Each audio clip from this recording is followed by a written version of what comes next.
Hello, hello, hello. Good afternoon, good evening, good morning. Kung saan panig man tayo ng mundo. So, dito is good morning. So, to this video guys this is Elps TV. Ayan. Pakyut pa eh. Meron na tayong isang kaibigan sa YT World, sa FB na rin. At nagdiriwang ng kanyang kaarawan. Kahit walang handa. Nang away pa daw sa Grab.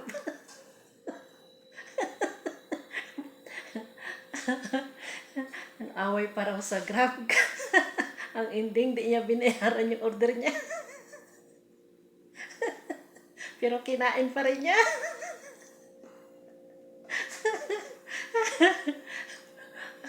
Yari ka, nakaganti ka na, Ma'am Jo. So, ayan. Ang dami kong tawa dun. So, ayan guys, babatiin ko lang yung ating isang kaibigan sa YT na nagdiriwang ng kanyang birthday. Hindi ako makamove on sa Grab na yun.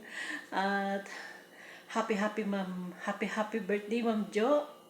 At good health lang. Yun lang ang kailangan natin. Good health always. Kahit walang handa, basta't malusog ang ating kalusugan. At siyempre, always pray. Yan. Kasi ako naman, nagdadasal ako ng tahimik.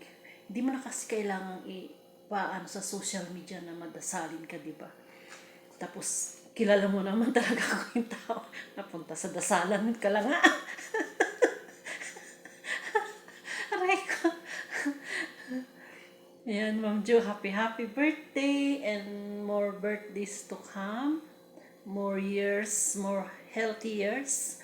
And ayun, enjoy lang kahit maraming problema. Aram ko marami kang problema, pero hindi tayo bibigyan ni God ng problema na hindi natin kakayanin. Kaya kapit lang tayo. Kapit lang kay God.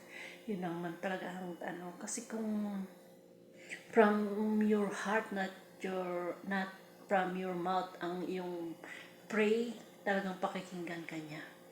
So yun, happy birthday and more birthdays to come, and good luck sa Grab na hindi pinaya.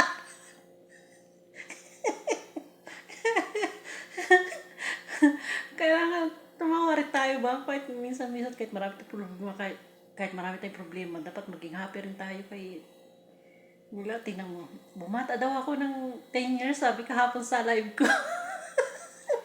Kasi bumalik na naman yung pagkatawa-tawa ko. Ayan. Tawa lang tayo para alam nyo kasi guys, yung pagtawa is nakakatulong yan sa kalusugan. Di ba? Yan, nakakatulong yan. Pabata din yan. Ayan na nga, nagkaba na yung aking Yan, happy birthday and God bless. And yun, paulit-ulit na yung bati ko sa'yo. More birthdays to come. So, see you soon. Sana makita rin tayo ng personal. Soon, pag nag-for good na tayo. Schedule natin yan sa kasal ni Ma'am Grace. Baba.